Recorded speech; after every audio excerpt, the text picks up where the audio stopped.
President Biden announced federal debt relief for millions of student loan borrowers. Hello, I'm Steve Eager. Hello, everybody. I'm Heather Hayes. The plan forgives $10,000 in federal student loan debt with certain income brackets. That amount increases to $20,000 for Pell Grant borrowers, those who generally have the greatest financial need. So the plan was criticized by some Democrats who say it doesn't go far enough, by Republicans who say it doesn't address the cost of higher education, and by some economists who worry about its potential impact on the economy, which by all historical measures is in a recession. Fox 4's Lori Brown live at UT Dallas with the story. Lori?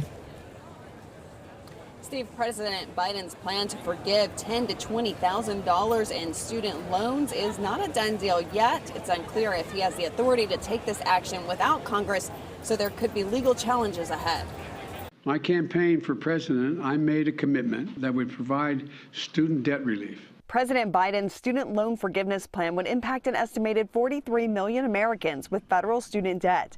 People making less than $125,000 as an individual or less than $250,000 as a family would be eligible to receive loan forgiveness.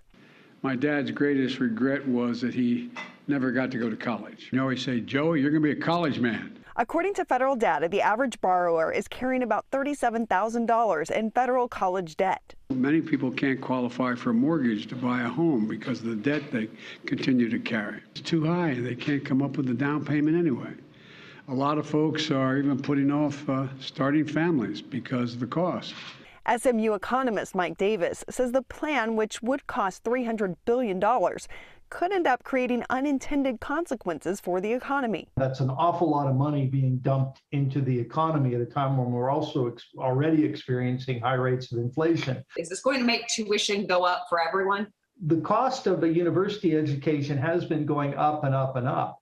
And part of that is because students are able to pay for those tuition increases. And the reason students are able to pay for those tuition increases is because it's been easy to borrow. Davis says while relief programs may have been necessary during the height of the pandemic, the timing of loan forgiveness now raises questions. We allow people not to make their loan payments in the height of the pandemic. A lot of people, through no fault of their own, were thrown out of work. We know that we have record low unemployment rates. If people want a job, they can get a job. It's hard to understand why are we still not requiring people to pay back their student loans.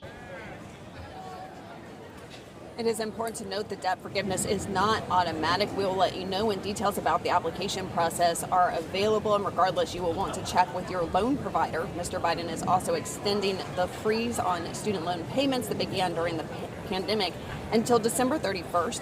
People who've made voluntary payments since March of 2020 may be eligible for a refund. Steve.